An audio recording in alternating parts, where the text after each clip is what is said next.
Welcome, Legionnaires, to the Long Live the Legion podcast, where we talk about the Legion of Superheroes comic book team and break subjects down so that whether you're just out of the Legion Academy or you're a longtime veteran, you get to know the team a little bit better. I'm your co-host, Jim. And I'm your co-host, Jay. And welcome to episode number 22. What do we have on the mission monitor board for today's episode, Jay? We have a very special guest today. We've been doing great on tons of special guests, and we've decided to add yet another esteemed creator or esteemed reviewer to our group. We have Johanna Draper Carlson joining us today. So, Johanna, can you introduce yourself? Tell our listeners who you are. Sure. Hi, I am a reviewer / critic / comics journalist / fan. I have comicsworthreading.com, which is my website, is the longest running independent comic book website left on the internet. It is over 25 years old. I also was such a big Legion fan, I collected the editor. I am Casey Carlson's widow now, unfortunately, as he did pass away earlier this year in February. But we met because of the Legion. And so that has been a significant part of my life, I suppose you could say. What else? Yeah, I write about comics. My day job is I'm an IT project manager, and I have adopted a convention. It is not a comic book convention. It is a Sherlock Holmes fan convention called 221BCon, held every April in Atlanta, Georgia. And I am now one of the two executive directors of that show, having taken it over from the founders this year. So I've gotten heavily into Sherlock Holmes fandom recently. Over the last few years. So that I don't know what else you'd like to know. Ask away. That's good. I was just going to say thank you for cracking the joke about you collecting the editor, because I was like, can I crack that joke? And I'm glad you took that before I did. So thank you. Yeah. It was, it was the Legion. The Legion was really special to me. I had been involved in comics as a kid, as a reader. I read the first go round. I read Atari Force, Blue Devil, and Captain Carrot. So not your typical books. But then I went off to grad school, actually, and my graduate degree is a master's in popular culture. And the primary thing I was looking at the portrayal of hackers in popular culture or computer users. But I was also looking at online fandom. This was a long time ago when one of my papers that I presented was on CompuServe, Usenet, and AOL compared for comic book fandom, because those were your options back then. That's right. Absolutely. Long time ago. I was on all three at the time. I remember very well. But anyway, so everybody at my university program, this was in Bowling Green, Ohio, did numerous things. So aside from the fandom and the hackers, it was like, well, I think I should get back into comics because of the university pop culture program. There was this amazing newsstand in this Ohio college town that had all kinds of comic books, and that's what really got me back into it. And that was right around the time I think Legion 38 was one of my first issues, which is when they blow up the Earth. So that was kind of wow. Also, apparently one of KC's first issues as editor. I was just going to say that. Yeah, I think it was his first, as I understand. That was kind of coincidental. Yeah. But I had a lot of spare time being a grad student, and so it was fine for me to get into this series that required me to make spreadsheets. Here's the character's hero name. Here's the character's quote unquote real name. Here's their home planet. Here's their power set. Here's what their costume looks like. Legion is definitely that. Once you fall into it, you're down into the details. You're in the nitty gritty almost immediately. Well, especially since at that point, that was what we all called V4, volume 4. And so there were two runs to go back and collect. I started going to comic book conventions right after I got out of grad school. And the first year I was, single, working in computers, had money. So I think I went to like 9 conventions my first year, including the big ones. My very first convention was Atlanta, which is where I met KC. Oh, at Dragon Con? Yes. Yeah, nice. Okay. And we never went back. He had a horrible hotel room. It was a last minute kind of thing, apparently, for them to send him. And so he was up on this mezzanine area that you actually had to go hunting for him. Do you want the story? You want the story of how we met? Go for it. Yeah, okay. Absolutely. So I walked up to the table and was like, I'm not reading the Legion anymore. You killed one of my favorite characters. He's like, oh, would you like to talk about that? And I was impressed that he wanted my opinion. And he was impressed I wasn't crazy. So which character are we talking about? That was when they had Jeff Moy, actually, was responsible for basically flambeing Phantom last. So we just talked about this. Yeah. So we talked to Jeff, obviously, but the episode right before this one is on Legionnaires Annual number 2, where this happens. So we go into this quite a lot of detail, I think. I look forward to listening to it because Jeff is a good friend. I still see him regularly. We're in the same area, but I have never talked to him about this. I don't know that he knows that. Anyway, so we met at Dragon Con, and then that same year at San Diego Con, it was Sunday night, dead dog kind of thing. I'm sitting in the bar with a kind of mixed group of fans and pros, and I see him come in, and I'm like, hey, if you want someone to sit with, come on over and join us. He did, and this was unusual because he doesn't drink. He never goes to bars, so he doesn't know why he went to the bar that night, but we wound up sitting there talking, and I said, well, we've been talking about comics all week. What else would you like to talk about? And he said, I'm really into power pop. And I said, what's that? He said, bands like the Beatles, the Monkees. And I said, oh, I wrote my high school research paper on the Monkees. Ta-da! Wow. It was Okay. fate. Yeah. Actually, you can see some of this story. I will tell you, Cupid's Arrows by Tom Zoller. I don't know if you know this series. It's kind of like the X-Files for people putting people together in romance. But one of the Kickstarter pledges a while back was he would draw your love story in comic book form. So he did that story for the first edition, for the first volume of the collected edition. And so our meeting is immortalized in comics. Oh, wow. That's great. That is like one of the coolest things I think I've ever heard. Yeah. And all I'm thinking is if I did that for my wife, she would look at it and go, why did you do this? That was one of our other jokes that I was going to say. I'm so jealous that you and Casey could have all these conversations about comics. And we've joked about this, Jim and I, like one of the reasons why we started this podcast is because our wives just, their eyes just glaze over if we start talking about comics. And we're like, we need people to talk to. Yeah. Well, I've had people say, oh, great, you're a comic couple. And I'm like, yeah, but he was all into the superheroes, and I really moved out into other things, like graphic memoir. So it was like, yeah, we still knew about comics, but we didn't even read the same stuff. Yeah. Which is, there's so much out there in comics that you can do that. And I'm really glad that we've achieved the future we dreamed about on Usenet in the 90s. So you mentioned Apparition's your favorite. No, I said one of my favorites because my actual favorite is Shrinking Violet, who is the one that I cosplayed at. All right. I will take a 10-minute break. And the two of you, yeah. We don't have our episode coming up for like another year. I think that's not till next August, but anyway. Yeah. Well, that was amazing because there was a gentleman named Lemon Young, I think his name was, and he was arranging this Legion cosplay. So Sydney Gale Ward was Saturn Girl because that was her favorite, and Lehman did this. What was the bug character's name? I've forgotten now. Gates. Yes, he did a Gates costume for himself. That's awesome. And there were like 11 of us. This was actually when I was working for DC, so I kind of had to sneak away and change into costume. I'm not sure how professional that was, but it was the 90s, whatever. But the amazing thing about it is that he made all the costumes if you wanted him to, and you just sent him your measurements. He told you all these measurements to take. Oh, wow. And he made it, and it fit back in the day when I was much younger and skinnier. But yeah, it was amazing because it was the jumpsuit era, so you had to kind of be young and skinny to be able to. Exactly. But yeah, that was sort of fun times. So what were you doing at DC? What was your role at DC? I was their webmaster for about a year. Okay.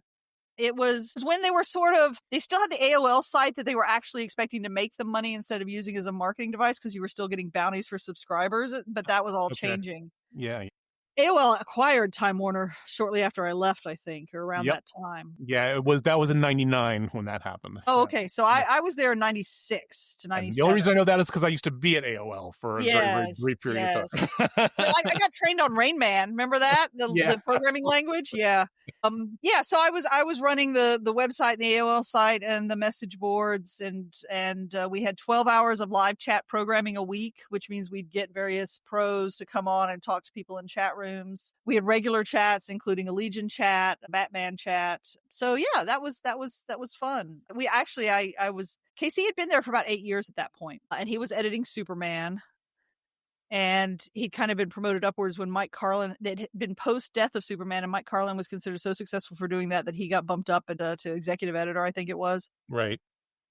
Casey was getting burnt out. I mean, I was fine, but he was not a New York fan. When we started getting serious in our relationship, we decided that New York was not the place we wanted to be. So we ended up both leaving and moving down to Richmond, Virginia, where my family was.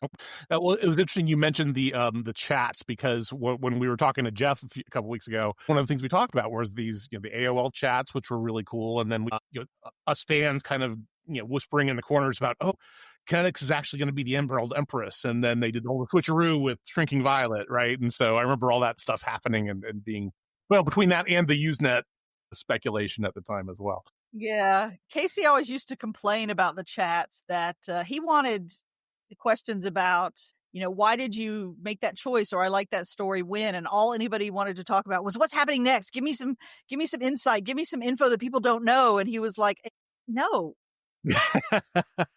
Of course, he also used to do the chats while having a giant sized bag of Skittles and a Diet Coke for dinner. So we had some things we had to fix about. Yeah, it was. Well, I mean, it's that whole delicate balance that, they would have to play, right? As it's kind of marketing the book and interacting with fans to say there's cool stuff coming, but they can't absolutely come out and say it's going to be, this particular thing is going to happen, so stay tuned. And a weekly chat is tricky too, because I think we had the 2 books at that time. Yeah. Legionnaires and Legion, but that's 2 books in a month and 4 chats in a month, and what do people want to talk about? And if I thought about it more, I should have had more sort of topics to talk about. Who's your favorite character and why? Sort of driving the chat in more of the direction. So speaking of favorite characters, so we talked about Vi and we talked about Tinya. Anybody else that you're particularly drawn to when you were first reading the books? The other characters I really liked I liked the Huntress back when she was the daughter of Batman and Catwoman. Yeah. I really liked Dart from Atari Force. She was one of my favorites. I don't know if you remember, she was a half tattooed bounty hunter thing, but anyway. Yeah. I mean, the whole adult female characters in superheroes has always been a problem. I mean, I had the problem when I would go to these conventions and I'd be looking for books, and I'd have, first off, retailers who would say, are you looking for Sandman, ElfQuest, or Strangers in Paradise? Because that was apparently what women were allowed to read. And then I'd be like, no, I'm looking for All-Star number 69. And they'd be like, why are you looking for that comic? And I'm like, well, because it's technically the first appearance of the Huntress, and it also has a Legion backup story. Yeah. And it's like you had to, prove your credentials kind of thing. To the Simpsons comic book guy. Yeah. I think that's one of those things that's tough to explain to like a modern comic reader, of how many barriers to entry had been put up. Just like, I remember, I got into comics back in the 80s, and you'd go into these stores and, if a woman walked in, I think everybody's just stopped and they would just like turn and stare. And I can't imagine, like, when you're looking for books and you almost have to prove like, yeah, I know what I'm talking about, or I know what's going on. And nowadays, like, I don't think that same, I mean, I hope that same thing doesn't exist, but yeah, it was crazy back then. I think there's a lot more better alternatives. I mean, I do mostly graphic novels, which have a lot more options as to where to buy them. Although I do, shout out to my local Westfield Comics, who are excellent. They're having to cope with this whole, distributor meltdown and kind of thing. And, how do we cover the things I'd ordered that hadn't come out yet, and where do we switch them to, and all that. But they're dealing with a lot. So, and they provide great service. So I'm very happy about that. But yeah, it really was the whole, prove you belong here kind of thing. I remember DC firing their only female editor for doing something that everybody did in terms of technically paying the talent a little early, but don't like those girls in the clubhouse. Ugh. When I said I was leaving and I went to go talk to the editors that I'd worked with, again with this chat programming and stuff, I remember walking into Mike Carlin's office and all he wanted to talk about was, what does this mean for KC? And I'm like, okay, so I'm not a coworker, I'm just Casey's girlfriend. Okay. Wow. Yeah. Wow. Yeah. Oh my gosh. Yeah. We had a Silver Age episode like months ago, and we talked about how in that time frame, right, you read the very earliest issues, right, from Superboy and Adventure Comics, and obviously they're meant for anybody, and then at some point that whole boys only clubhouse kind of thing started rearing up, and it's just it could be so much better and so much more inclusive, but we have to wait many, many more decades before that happens. Or you could read the romance comics, which still have this letter. I should have taken better note of it. They have this letter in the letter column that scared the heck out of me, because it said basically, I'm 19, and after I've done my housework and put my 2 children down, I love to relax with one of your comics. And I was like, oh my. Yeah.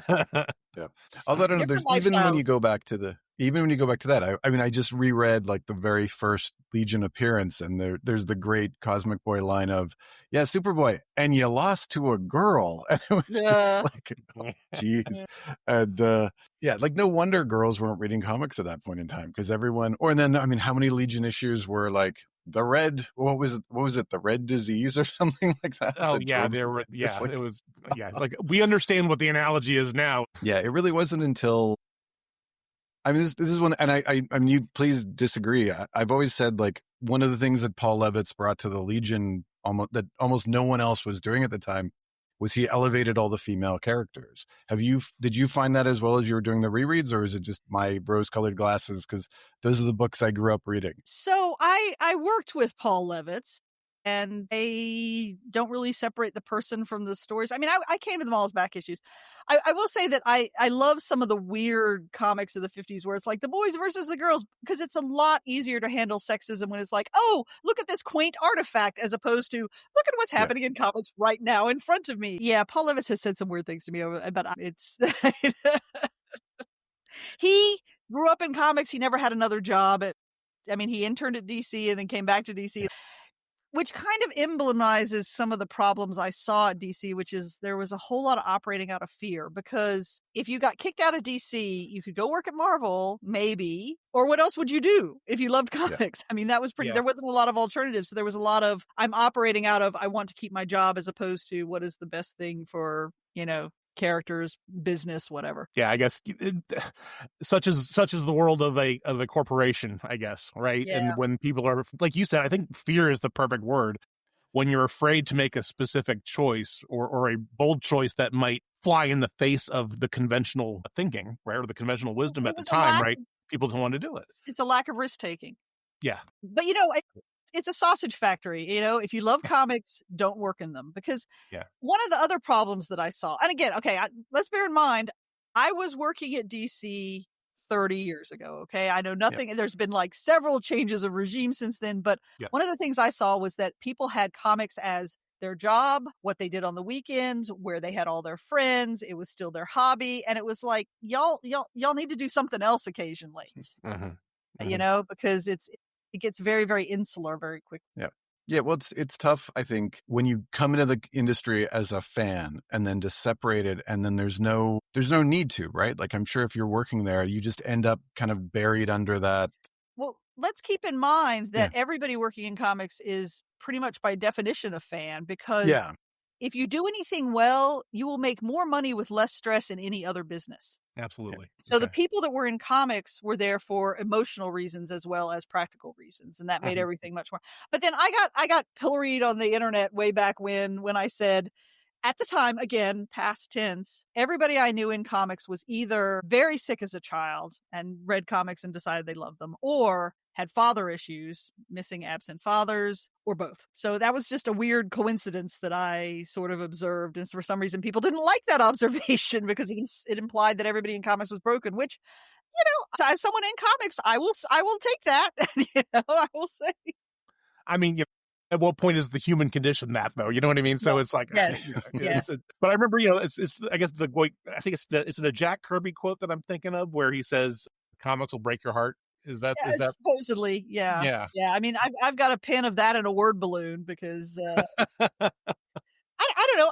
Comics changed my life. I read Understanding Comics early on. I realized there could be a lot more to it. I started writing about comics. I met my husband of 25 years. I run this website. It's gotten me a lot of amazing opportunities. My website is part of the Library of Congress, as part of the, indie comic SPX connection, the Small Press Expo connection. And I'm working on, in terms of what to do with the many, many, many, many, many, many comics and books we have around here that are I'm not a hoarder. I'm going to prove it. I'm working with someone from the Library of Congress and setting up the Casey Carlson collection. Excellent. Nice. So we're still in very early days of negotiating that, but I hope it will come to fruition, because she was a very nice person to work with. When we talked to Jeff, he had mentioned that he had this idea of a Super Pets story, and to have it be dedicated to Casey. I thought that would be really cool if that was anyway able to happen. That was actually Corey Karani, Jeff's inker, is also here in town, and that was Corey's idea to do a comic in memoriam of Casey, because he had asked me if Casey had any ideas or plots or anything, and I was like, no, he didn't work that way. Yeah. So Casey wrote 3 Legion comics, because one of them was ghosted. It's not under his name. But I don't think writing comics was really what he wanted to do. He wasn't pushy enough to be a freelancer. You've got to sort of be out there and looking for work and putting your name out there. Networking, and that was not the way he was up. Right. Yeah, I guess he did the one that, I guess there was a Shrinking Violet follow-up, I guess, or two of them, right? Were Well, his, right? if you go look at the page where Shrinking Violet goes on a date with Bouncing Boy and they go to Yes. several places, Yes. I own that page because that was what Casey and I did when we dated. Oh, That was in nice. honor of Okay. us, and Bouncing Boy was him and Shrinking Violet was me, and that was yes, Oh, that's cute. yes. That was my Valentine's Day present one year, was the original art for that page. Oh, nice. Excellent. Excellent. You mentioned earlier you picked up the kind of the original Legion story when the Earth was blown up, and then you start collecting. You're into the book, you know you like it, and then you start collecting. You did what I did, basically. I think what Jay also did, where you start picking up all these back issues. And I did not realize there was a V2 and a V3, so that made it complicated to try and read it in order. Same. I was just picking things up that I could find because this looks cool, and I'm like, Hey, I have no idea what's going on. This 54 does not go before this 55. Yeah. What's going on? Yeah, exactly. Exactly. So what were the storylines that made you think, I really like this team? This is I really liked cool. that it was standalone. I mean, I liked that it was, it had that blend of soap opera and character and adventure. Sure. I'm not a big fan of punch 'em up. I don't know. It's because the American comics industry was so dependent on superheroes that I've read so many superheroes all over my life, but I never particularly loved the let's solve something by punching it. So I like the future world. I like the optimism. That's, I think, one reason why I've stopped reading superheroes is because, there was this whole thing of, I read superheroes and I'm an adult, so we need to prove that superheroes can tell adult stories. And I'm like, yeah, but do they all have to be grim and gritty? Yeah. I like them for the fun, which is why I liked the Teen Legion, is because I think teen superhero teams are the best blend of soap opera and optimism and powers. And, if you're an adult, you have to start thinking about more serious stuff. But, teen heroes makes a certain amount of sense to me in terms of concept. You could read the Legion and you didn't have to go read a bunch of other superhero books or anything. Yeah, I long for that great the old days where you could just read one book or two books and you didn't have to buy 50 to understand what was going on. Yeah, I think that's almost been the biggest mistake they've made, of just this. Oh, but it's not a mistake from their perspective, because yeah. the goal is to wring more money out of the habitual customers instead of building new customers is hard. So let's just try and make more money out of the ones we have. Yeah. No, absolutely. I mean, I think that I'm definitely also a fan of the optimism. I think we talk about it a lot. There's a lot of Star Trek, I guess, parallels with the Legion, right? This is a theme that seems to keep coming up when we talk about the Legion, especially with other folks, how that there's this element of Star Trek, because you have this optimism that, yeah, we're going to make it, and we're going to get out of the crap that we're in now with all of our stupid decisions that we're making, So yeah, that for me has definitely been one of the big selling points for a book like the Legion, and to a lesser extent, the other teen books. Yeah, but I think it's that, there's that great contrast between, say, the Legion and the X-Men, where everything is depressing. Like, you're just always assuming there's going to be a bad ending. Whereas with the Legion, I think when they're at their best or at their peak, I agree, like, things are going to get better no matter what's going on. And I think it's kind of like when you hear people talk about the good Star Trek versus the bad Star Trek. And it's always, as soon as Star Trek gets dark, everyone kind of gets a little, I will just say the hackles rise, because they're like, I don't want to see depressing Star Trek. I want to see bright, shiny. And I think, I think it's the same with the Legion. I think it's true there. Well, what also interested me with the Legion was that it had run for so long that you can see, I'm a big fan of social history and historical and popular culture, obviously popular history context. You could see how the same concept was applied in different eras at different times to reflect what was going on. So that was really interesting to me. It's like reading Agatha Christie. She wrote for so long, over so many years. You can really see how she took the same concept, but it reflected changing times in the history. For sure. Yeah, so you can see the same thing through the Legion in terms of what was being done in the 70s versus what was being done in the 50s. I mean, the whole, we're a superpowered frat and we're going to make fun of you because you got beaten by a girl. I mean, that's not something, it's hilarious because it's so idiotic, but, It's funny you mentioned that, because I was listening to, on the Major Spoilers Network, there's the Legion Clubhouse podcast, and they're in like the first third of the 5 years later period right now. And I guess Matthew on that podcast made a interesting comment, saying that where the Legion goes, so goes the rest of comics.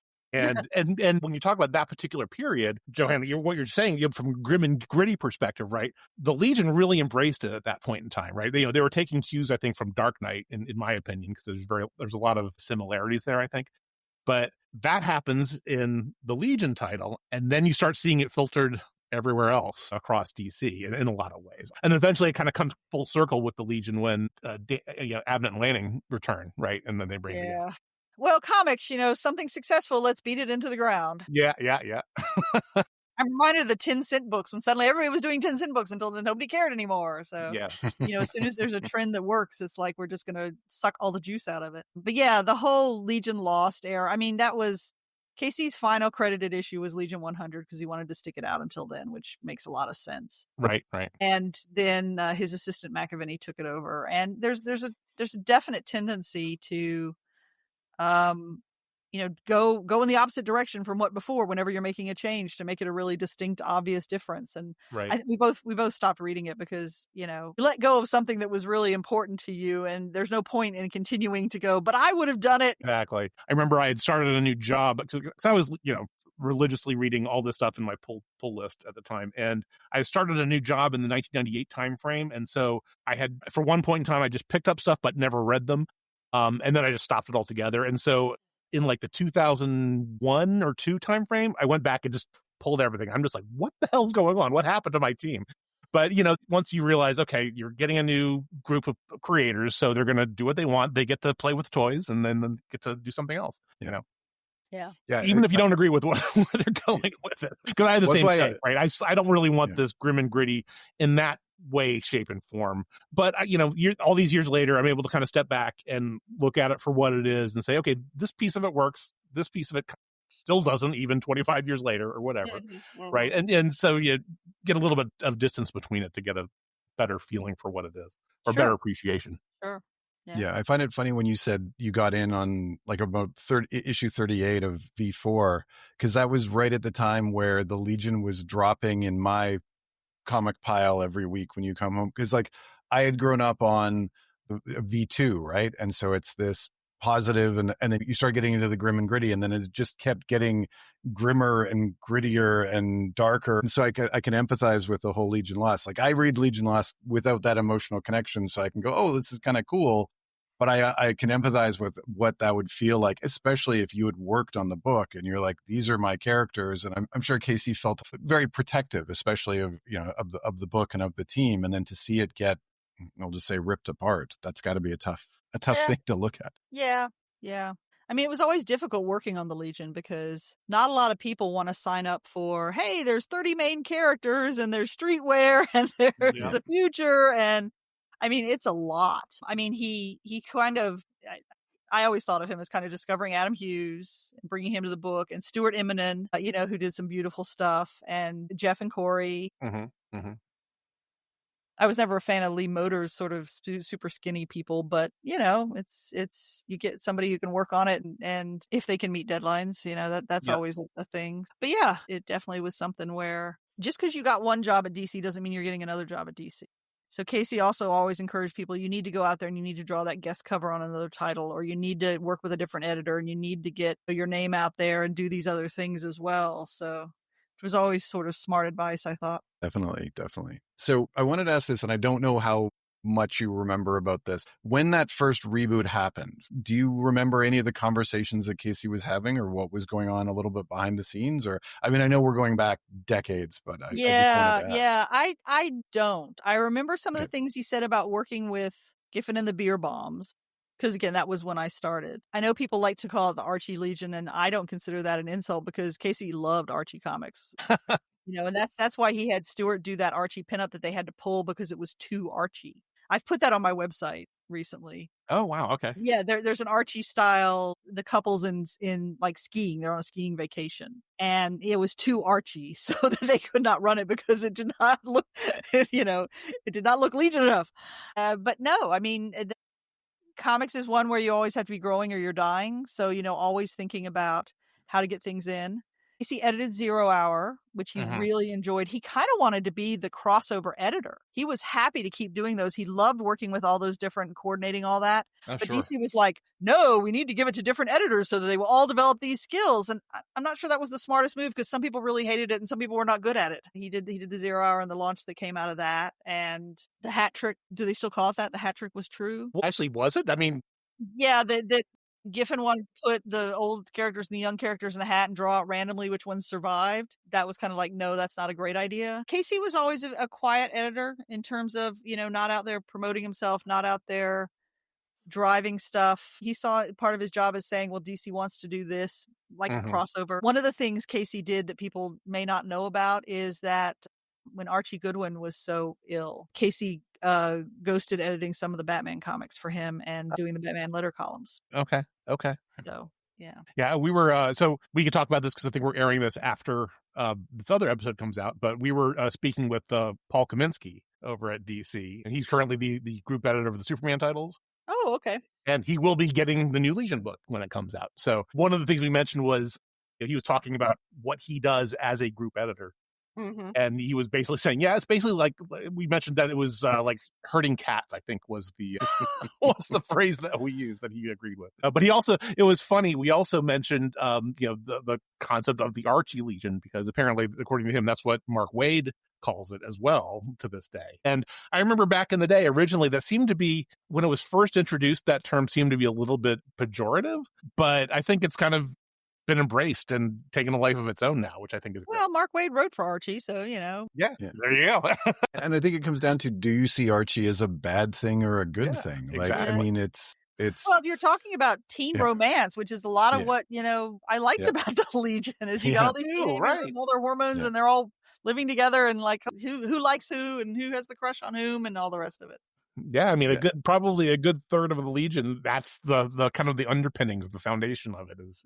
What's funny, whenever we talk about the characters, that's always the big, that's a big part of the conversation of like, should these characters be together? Should that be canon, or what should they do? And because it's, again, I think it's another one that people say is a negative, like the soap opera aspect of it. But to me, like, if you don't care about the people, if you don't care about the relationships that they have with each other, then the fights don't matter. It doesn't matter who's fighting who if you don't care about, like what's going on between the, well, in this case, these 22 heroes, right? I think it kind of has to be there. And I think when the Legion works the best, it's when they understand that. Like, it's going back to the Silver Age, the moment Shooter takes over and starts having like, this person likes this person, rather than the old style Silver Age of like, yeah, these two are going to get married, done, and then the conversation's over. And then, I think it was Shadowlast. It was just like she's trying to pick a boyfriend and like over multiple issues, and you're like, oh, this is different. This is new. So yeah, I was going to say any teen book, and I think Justice League probably is outside of this because it's the Justice League and it's always going to be kind of over the top action. But something like the Legion, like the Teen Titans, like the X-Men, and all the different variations that they have, a good chunk of what makes them appealing are these relationships and the who likes who factor, the soap opera factors, however we want to call that. I think that's a compelling component for all these stories. You have these characters, they're going to have relationships, and that's part of the fun. Yeah, well, it's an important part of their motivation too, Oh, am I going to protect my partner, or am I going to go throw my life, into the fighting the giant monster thing? Right. Sorry, that was pretty incoherent. I haven't read Legion in a long time. I was glad to see, I'm glad to see so many more things are being collected. Yeah. But the fact that they go out of print really quickly means probably a limited audience. Yeah, it's a little bit crazy how fast they go out of print. But I mean, on one hand, some things are coming back into print, or maybe they will be, and we'll see. I guess we raised the same question up with Paul a couple of weeks ago. We need to have more things like the Bronze Age, for example. There's the great Grell and Cockrum stuff from the 70s isn't even collected anywhere outside of those old archives, right? And the V3 Legion is not collected anywhere, right? So that would be great to have those. Well, that's the problem with the Levitt style of plotting, and that again, different expectations for different eras, but it's very hard to collect something when the plot lines are continually rolling. It's like, where do you have a start point and an end point that makes this book a satisfying read for the customer? Right. Without getting a giant, like, telephone book size collection like I have on my shelf. Those omnibuses are hard to manipulate. It's like, where can I read this comfortably? Oh my gosh, I was going through one the other day and I was just scared to drop it on my foot. I picked up the 2 Excalibur. That was something I read way back in the day, early on. Excalibur, but with Alan Davis. Right. Oh yeah. Yeah. And I'm like, I'm afraid to open this. I don't know how. It's got like 20 issues in it, which is great. But anyway. Yeah.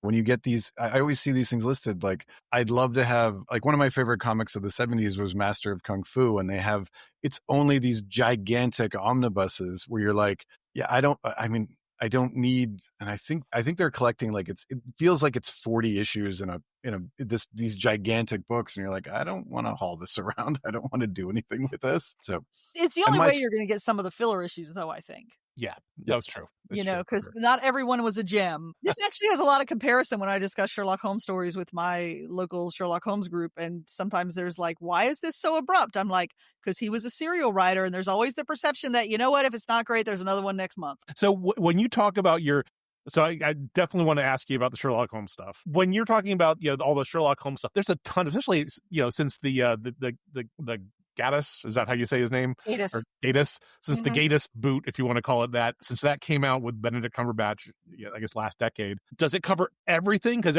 since that came out, obviously there's been a lot, kind of almost a resurgence. I don't know if you could call it that. So, well, yeah. I mean, so there's a lecture that I do, or a talk that I do on Sherlock Holmes and comics, because I run SherlockComics.com, which is an index to Sherlock Holmes stories and comics. Not if it's a Deerstalker, it's Sherlock Holmes, but stories about Sherlock Holmes in different categories. And I started that during the pandemic because what happened is Good Omens came out, and Casey does not like Neil Gaiman's work, or Neil Gaiman. And it turns out he was sort of forerunner in that, but he actually ahead of his time. Yeah. Well, he edited the first Sandman trade, The Doll's House, as a collected editions editor. And apparently Neil was kind of precious to work with, which I understand. This is early days of trade paperbacks. People didn't really have expectations for, anyway. So Casey would not watch Good Omens with me. But I watched Good Omens and I loved it. And I got it. I was looking for fic. And then I discovered that a lot of the Good Omens writers had previously been Sherlock writers, because Sherlock ran from 2010 to 2017, the BBC show. Yep. And that's the one that was co-created by Stephen Moffat and Mark Gatiss. And so I started getting back into that, and I was like,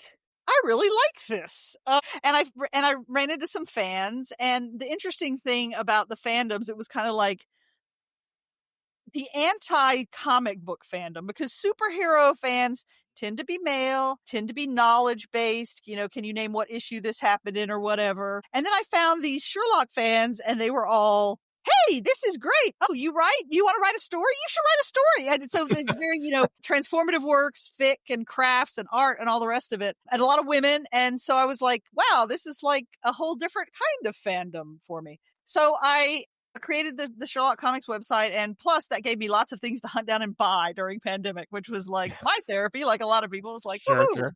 Absolutely. I will order things and people will send them to me, and it will not mind being stuck in the house. But yeah.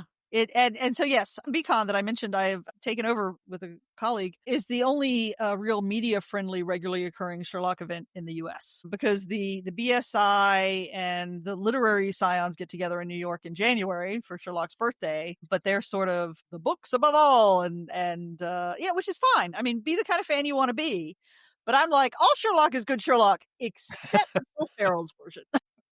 Yes, I actually had the pleasure. Mark Gatiss has a new show coming out called Bookish that rumors have it will air on PBS in January. It already aired in the UK. It is fabulous. So I was in the UK in July to see the premiere of this, and managed to meet not only Mark Gatiss, but Rupert Graves and Steve and Sue Moffat. So it was like, woohoo! Awesome.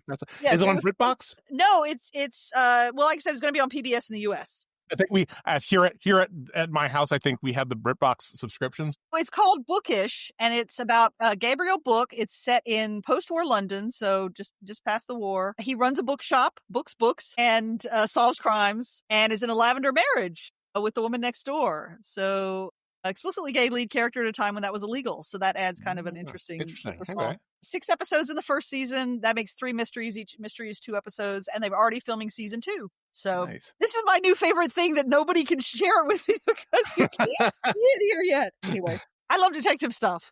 I love detective stuff with Mark Gatiss. Yeah, outstanding. I'm my current thing is the Slow Horses series. Oh, yeah. TV and book series. I'm almost on all of the books. So yes. That's fine. I guess it's more spy than detective, but yeah. Yeah. That is it's interesting to me that I really love mystery comics, but so many mystery comics are actually thrillers, which I'm not a fan of because I'm squeamish and do not like gore or scary things or horror. There was one publisher that put out a survey in terms of let us know more about what you like covering, which is a great idea. to their press list. And they had lumped horror with mystery. And I'm like, I don't know how to answer this because I love one and hate the other. They're like, you're right. That's really different. We should have spread that out. And I was like, well, that's nice. You're just being, you're placating me, whether it's honest or not. But thank you very much for realizing that. If you like mystery comics, one of the quintessential ones is the Maze Agency, which is actually mysteries, and they try to do fair play mysteries. Adam Hughes did some of the early work on that. It's interesting because they've tried to relaunch it like 3 times now, and it goes like 2 issues and dies. But it's very much in your moonlighting vein, where Jennifer Maze runs the Maze Agency, and Gabriel is her boyfriend / helper / geeky detective type. Now, are any of the old, was that Kamiko? Yeah. The original ones? So it's kind of funny, like Jeff Moy actually called out the Maze Agency when we interviewed him, and I literally haven't thought of that book in like 30 years almost. Do you know, like, is any of it in print right now? Like if somebody wanted to go look it up? Because like I remember loving it when it came out, and I haven't seen it or even heard of it until this year. So hang on, I've got the comics database up here. Ding ding ding. So IDW did a reprint of the first trade in 2005 when they were trying to relaunch it. Okay. And the most recent thing is that Scout Comics did a new #1 at the end of December 2023. And then things happened with Scout Comics, and I'm not sure they're still around. But yeah, so it was Kamiko, and then Caliber did a 3-issue relaunch, and IDW did a 3-issue relaunch attempt, and then Scout did a 1-issue relaunch attempt. But yeah, it was Kamiko and then Innovation. And it's Mike W. Barr's writing all of these, right? Yeah. So we're just pulling more names of old comic creators that I haven't thought of. You can tell we're all of a certain generation. Yeah. Yeah, it's always a tough one. Like you mention these people, and for you, it's like, yeah, I remember he wrote this, and he wrote this, and he wrote this, and then you get that blank look across their face, and you're like, okay. Well, interestingly, oh no, I've got that wrong. Hang on. I think I've got the wrong mark in my head. I used to be much better at names because with the internet, we don't have to be all, it's Mike Barron I was thinking about. Never mind. 2 totally different people. Yeah. But Mike Barron keeps doing Nexus, right? They keep popping back every time. Well, he did a short Sherlock Holmes graphic novel at the end of last year, which is why I was thinking. Nice. Anyway, called Leviathan. But apparently you can still get some Maze Agency books on Amazon, but you have to act quick because they're probably used and there's not that many available. Yeah. Yeah. All right. So Johanna, one of the things I wanted to ask you is, since obviously you've had, like you mentioned at the top of the show, you have Comics Worth Reading, and how do you start doing the work of a comic book reviewer and having it be, as thorough, right? I mean, because you do a lot as far as reviews. I mean, it's like I had an RSS feed and your site's on my feed, and it's like there's always stuff on there, and I can't keep up with it. That's kind of you to say that, because I think I've published something once in 2 weeks there, because I do also actually write, not recently, for the School Library Journal Good Comics for Kids blog, and I do occasionally write pieces for The Beat. But this year has been a lot of trouble with finishing things. There's a lot of good intent that just sort of, so I'm working on that. How do you get to be a reviewer? Well, in my case, you express your opinions and never stop. It's sheer bloody-minded determination that has made my website. It's like I just never stopped, and it's suddenly 25 years have gone by. I started on Usenet, where I felt Usenet taught me a lot of very interesting things, some of which are not great. Like I learned how to really back up my opinions, because people didn't want to hear from a woman sometimes. That was when it was very white geeky male, because that's what it took to be on Usenet. Oh, yeah. I remember very distinctly, and it wouldn't necessarily even be any of your posts specifically, but anybody putting an opinion out there, they would just nitpick to the nittiest pick, I guess. Right. And, so I totally get what you're saying there. Absolutely. Yeah. So it taught me some good skills and some bad skills in terms of you want to fight? Sure. Come on ahead. But no, I just started putting my opinions out there. And then it was, I would kind of like to have a place to put my opinions. And I remember buying comicsworthreading.com, the domain name, in 1999, which was same year I got married. That is a coincidence. For a while there, I had a separate blog called Cognitive Dissonance. Because I liked that idea, and then I just folded them together. Not everything from my website is still out there, because I had a crash. God, it's probably 12 years ago now, that I never recovered from. entirely. But I just keep plugging away and putting stuff out there. It's nice to have a place to be able to put stuff. And the funny thing is so I was caretaking for KC for the last 3-4 years, where he was diagnosed with Alzheimer's and then cancer. And by the time they found it, it was stage 4. So there was a lot going on there. Here's a black comedy joke. The good thing about that is this, because of the Alzheimer's, he most of the time forgot he had cancer. Yeah. It's tough. So there was an awful lot of, the only thing I could cut out of the time I did not have was the things I wanted to do. So there was an awful lot of, I wish I could do more talking about comics, reviewing the books people were kind enough to send me. But the weirder thing is the more selective I became, the more people sent me things. And someone at SPX told me that it was because I was one of the few people still doing this. Which I think is the case. I think with the fragmentation of social media, it's harder to find places where you can actually tell other people about, here are good comics. Here's comics you might be interested in. Even though I didn't like it, you might, which has always been one of my strengths, is to tell enough about it that I used to have people that followed me who didn't agree with me at all, but they still knew I would tell them enough about that they could make their own judgment. There are books on every flat surface in my house, including beds and chairs. I was trying to clean up and I found a press release and it was like 2021. I'm like, okay, I'm probably not reviewing this DVD because there's, and that gets back to what we were talking about the group chats too, is that there's this always constant, what's new, what's next, what's coming up. And I'm like, one of the benefits to having people to look more at graphic novels is that, you know what, I can tell you 2 months after it came out and it's a book. It will still be in stores, or you can order it through your local bookstore or comic shop or favorite online retailer or whatever. So that's a lot easier than trying to track down comics. For sure. But, and, I guess in today's world, right? I mean, God knows I do this, even though I tend to, if I do reviews at all, they're for older stuff that's been out 20 years ago, whatever. But they're of individual comic book issues, which is kind of like a dopamine hit almost, right? It's just, it's really quick because the issues are short, right? 23 pages or whatever. And you get, here's the review, here's my take on it, versus a lot of the things on your site, which are stuff that, they're books that people wouldn't necessarily come by because they're not this mass market thing, right? Right. So, Right. Well, that's what I like to do. And those people are the people that need the most attention. There have been times when I've felt like I need to review whatever everybody's talking about because I have a different take on it. It's hard to write about the good books, though, because I have this thing about, this book is so good, I will not be able to talk about it in a way it deserves. And it's easier to slag something off, but at the same time, that's really, why am I wasting my time on this? Unless it's something like, I finally wrote a review. You probably saw this. So Mycroft Holmes is my favorite character because he's the smarter older brother of Sherlock Holmes. Right. And he runs on habit, and he has a club where you're not allowed to talk and you just sit and have nice drinks and read the paper. But anyway, there's a lot of reasons I like Mycroft. So there is one Mycroft Holmes comic. It is terrible.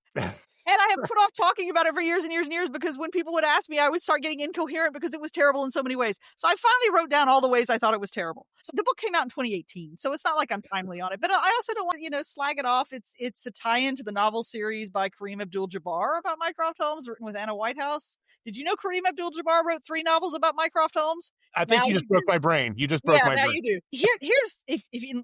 Here's the line I liked best from my review of the Mycroft Holmes comic.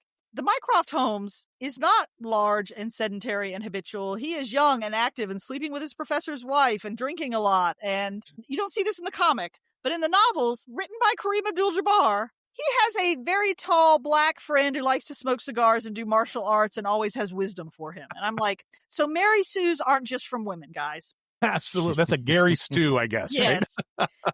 So, but that's, I'm not cracking on that because everybody loves that. I mean, they want to have adventures with their favorite character. So if you're writing about them, why not put yourself in there? Yeah, absolutely. So this is the Apocalypse Handbook. Is this the one you're referring to? Yes, Mycroft Holmes and the Apocalypse Handbook. It is a bad comic on so many levels. Characterization, plot, storytelling, art, wording, just all of it. Wow. Yeah, which is sad because it is the only Mycroft Holmes comic. Sad face. For now. So no, it would be very hard to do a very good traditional canonical Mycroft Holmes comic because, as I said, he sits in his club. Yeah, exactly. It rules the world. So we're gonna. So it's been, and we've been doing this for a while. So I want to start kind of bringing it in for the landing here. So I know we keep talking if you want. It's fine. But so one of the things I did want to make sure we asked your opinion on, as a Legion fan and a reviewer of comics, as you're well aware, right? 2026 is going to see the return of the Legion in some kind of a monthly comic. I was not actually aware of that. Oh, really? So, okay. Yeah. So at Comic-Con, they announced that Joshua Williamson is going to be the new writer of a new Legion of Superheroes book, which is going to apparently springboard off of the stuff that's happening in Superman and kind of across the DC line right now with their Dark Side Legion that's causing problems. Sorry, can I pause your answer for a second? Yeah. We don't do video on this podcast, and your face, we needed like that was absolutely perfect. As Jim is explaining it, I'm just watching, and you're just like, and I'm just like, okay, that says it all. I do not know what to think. Well, okay. So first off, I will tell you if I was bringing the Legion back, what I would do. Okay. There you go. Fair enough. I would create, and there's no room for this in today's market, really. I would create something like a quarterly anthology. Okay. Where you had a young Legion story, an older Legion soap opera story. You could do various intermittent series with various eras of the Legion that people particularly liked. You could toss in standalone stories from people who want to do the Legion but don't want to sign on for the whole series and all the work it's worth. So like a showcase. Well, the Legion fandom is devout, but it's also very fragmented in terms of who likes what part of it. Yeah, so the idea would be to do this regular publication where there is something for everyone. You won't necessarily like all of it, but you'll like enough of it. And I think that would be a really good way to sort of capture what the Legion has meant over the years to so many different people. However, I am not a comic book editor. What do I want to see in a new Legion series? Okay, so this is very tough because when relaunches were first done, they were really successful. And then see previous comment about comics running things into the ground. Yeah. When you relaunch something, it needs to be a true relaunch, which means don't immediately go seeking to do, and now I get to do my version of the Joker or the whatever the famous characters are. Because these relaunches always immediately start looking backwards instead of forwards. Now, relaunching something with a huge group of characters is tricky. Legion Lost, which we were talking about, used a plot device in order to make a limited number of characters palatable. Because with something like the Legion, everybody is out there going, when's my favorite character showing up? Is my favorite character going to be one of the core ones that gets covered all the time instead of occasionally? And so it's very, very tricky to, I'm going to make a snarky comment now. I will say, I don't recall Joshua Williamson's work immediately, but I assume he can at least write different voices for characters. Because giving the Legion to someone who only ever writes one character voice was a really bad idea. I don't know who you're talking about. Lie. Yeah, I mean, I will say this. So there was a scene, and this is where it kind of gives me some hope. There was, in this Legion of Darkseid storyline that was going through Superman, there's a scene where they literally have all 4 different versions of Brainiac 5. They're kind of examining the Darkseid Brainiac 5. And, so it's one from each version of the Legion, regular 3-boot, reboot, and the Bendis version. And he nailed their voices. He nailed their actual, like, this one would say this in this way kind of thing, right? And I was like, okay, that's a really good sign. Yeah, no, that's impressive. Yes. I didn't realize, the Legion had been part of my life that, so I have a local comics club that meets monthly, which is great. And a few years back, when the Legion was on was it the Supergirl show? Yes. Yeah, the live action, yeah. Some of them were like, I don't know anything about the Legion. I was like, well, let me tell you. And I made a 63 slide PowerPoint about the history of the Legion. Because I'm not very good at editing now. I'm like, but all of it is cool. Well, that's an appropriate response for an IT project manager, right? Yes. Oh, it's all good. Yeah. So we had fun with that. Awesome. But yeah, I've never seen the Legion cartoon, although I've got a disc of it around here somewhere. I mean, here's another secret lore. When I was working at DC, the website was part of licensed publishing. And at one point, they were sending out this kind of spec for why you want to do chapter novels, kids' books. And they asked me to write the sample chapter for the Legion. And I wish I'd hung on to that because I have no idea what I wrote. But it was fun at the time. It was long before I became any experienced writer of fiction. Not that I am now, but I've done more since then. But that was fun that they were thinking about them. There are characters at DC that I'm always like, why weren't these more successful? Yeah. Well, I mean, that seems like a really neat idea and an appropriate idea, right? I mean, the Legion could absolutely fit into a young adult category very easily. Yep. And, so something like that would be perfect. But again, I don't make these decisions. So. No, we do not. Yeah, I mean, it was one of those. I remember when they first announced like James Gunn's animated series, and I was like, well, this is the perfect title for this, because I mean, to do a Legion movie or TV show, the budget is just prohibitive, but animated is great. And I say this not as an insult to anybody who's a fan of the Creature Commandos, but I always sort of go like, which one could be toys that you're selling? And I would always think and again, I admit my bias. I would much rather see a Legion cartoon. And I agree, like there's so many characters we go, I don't know why they're not doing something with this. And then they're pushing, I mean, not to get negative, then they'll be pushing characters. And I'm like, I don't understand why they're shoving this so hard. And like, what's the difference? And you kind of realize it comes down to probably one person going, I grew up loving, and I'll just pick this at random. And I don't mean this as an insult to anybody who loves the character, but like, as they keep shoving OMAC down your throats, and I'm like, okay, who is in DC is just like, I love the Mohawk and I want to just see this keep coming back. Well, that would be Dan DiDio, right?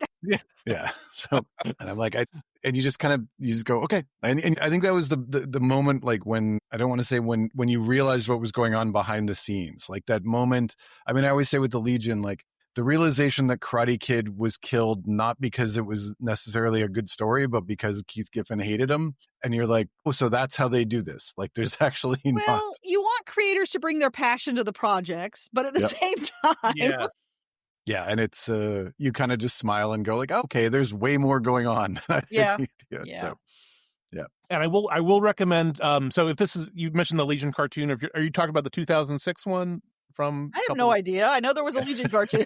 Yeah, because it was the cartoon from like 20 years ago, which I do recommend, especially the second season. I think you'd really like the second season a lot, and just because there's a little bit more Shrinking Violet in it than in the first season.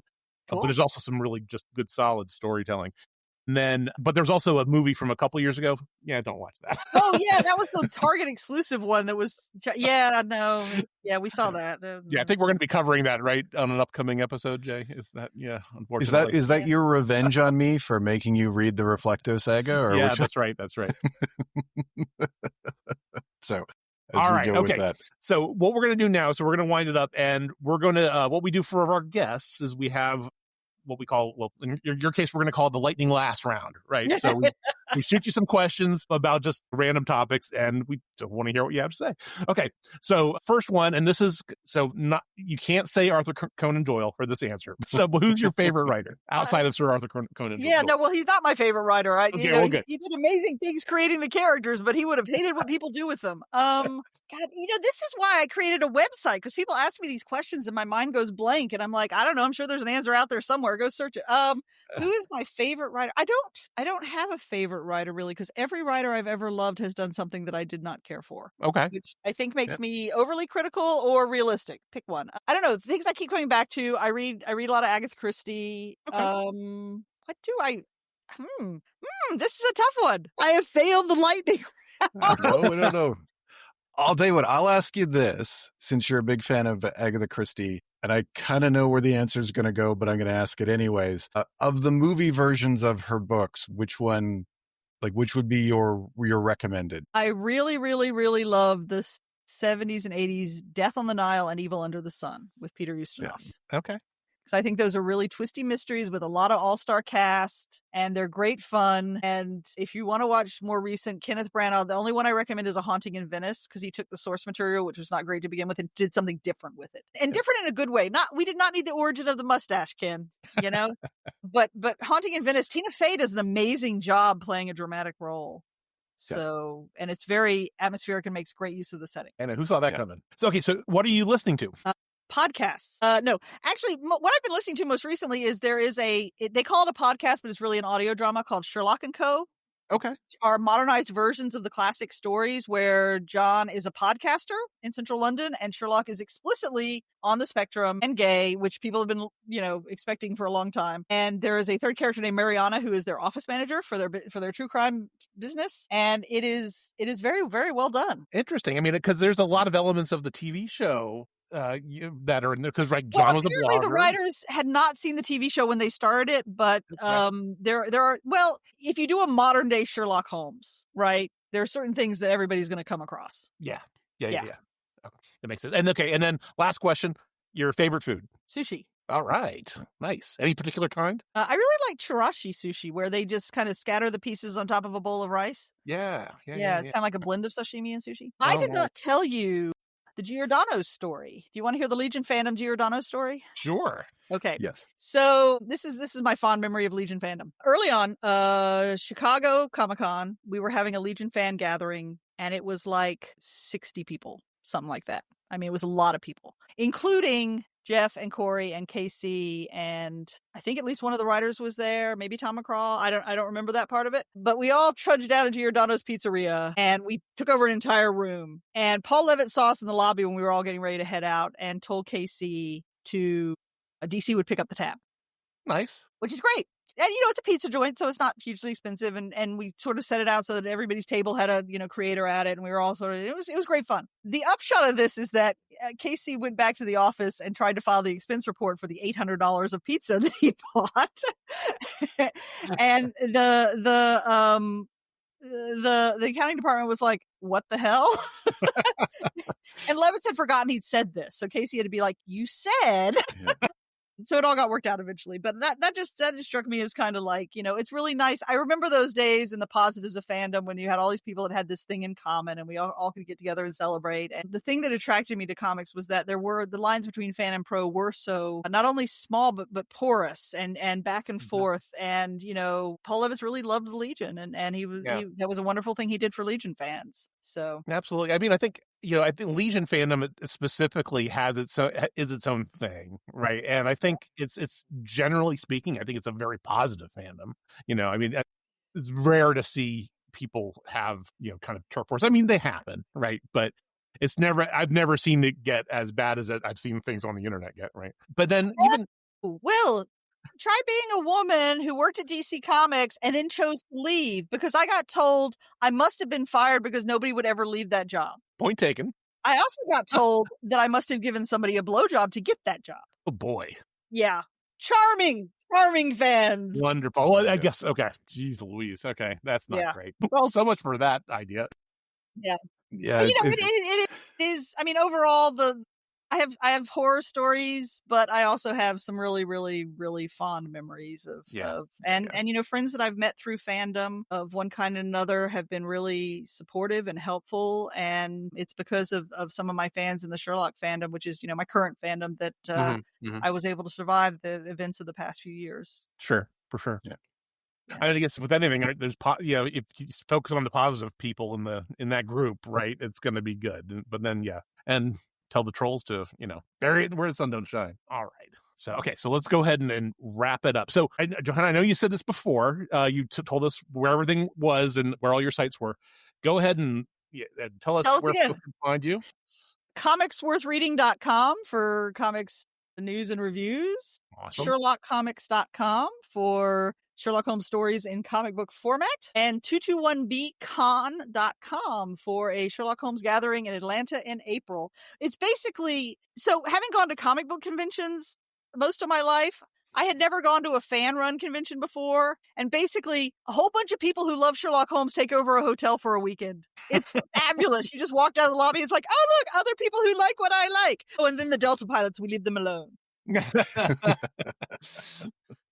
So, but yes, that's where I can be found on. I'm on Blue Sky, Johanna DC. So, yeah. And I appreciate y'all for reaching out. It's been fun to sort of share these memories. I didn't even talk about the Nail and Alan Davis. So, but anyway. Oh, we can talk about that. That's awesome. And I love that.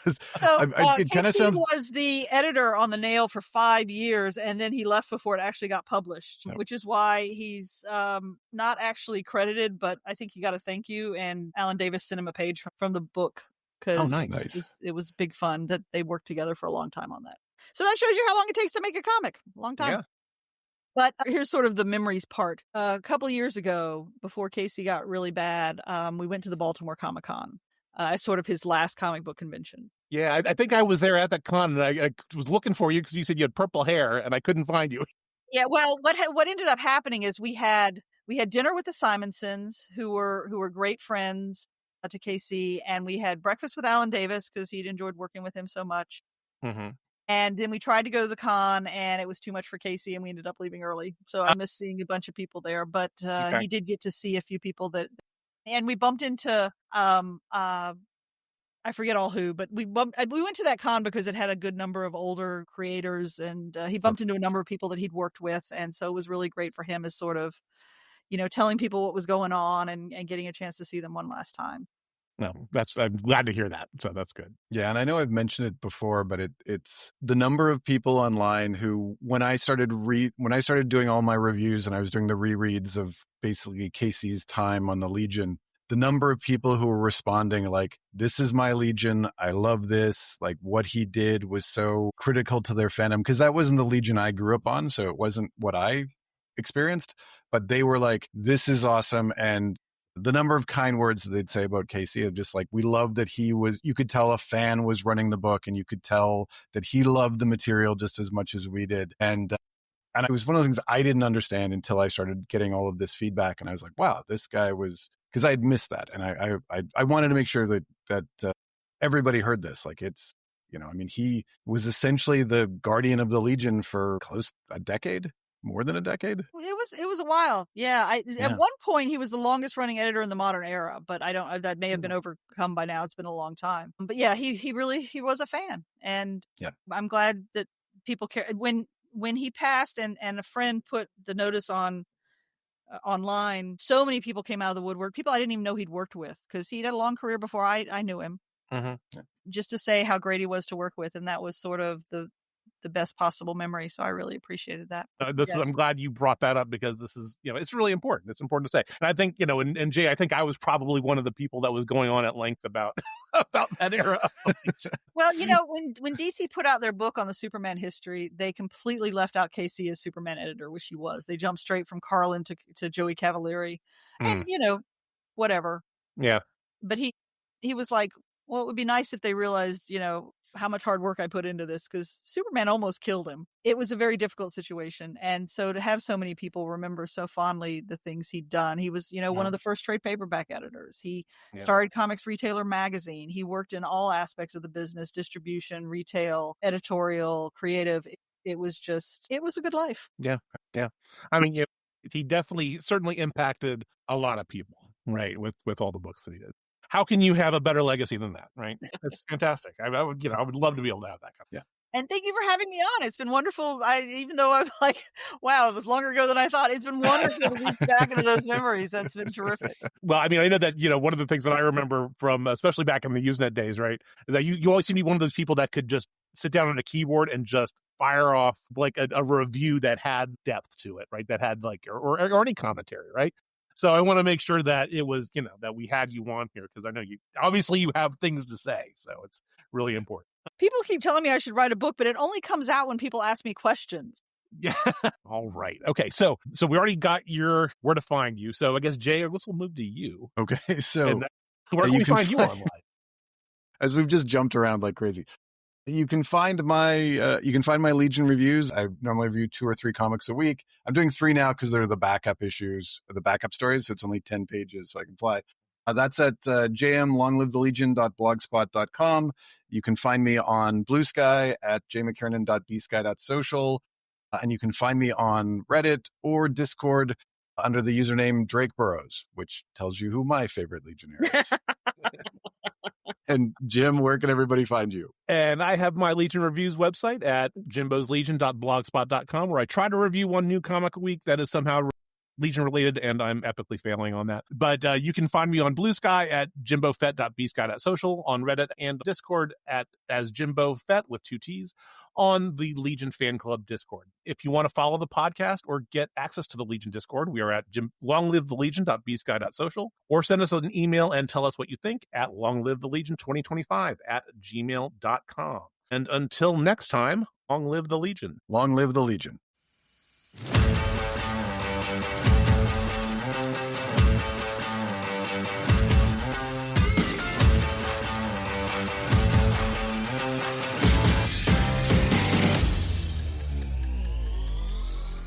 Video games are a unique medium. They can tell stories, Immerse us in strange, fantastic worlds. blur the very boundaries of our reality. But at the end of the day, video games are fun, whatever fun is to you. I'm Jeff Moonen. And I am Matt, a.k.a. Stormageddon. And on Fun and Games, we talk about the history, trends, and community of video games. It's a celebration of all the games we play and all the fun we find within them. And there's so many more games out there. So we hope you'll share in that conversation with us. Fun and Games podcast with Matt and Jeff. Find us on certainpov.com or wherever you get your podcasts. And happy gaming. CPOV. CertainPOV.com.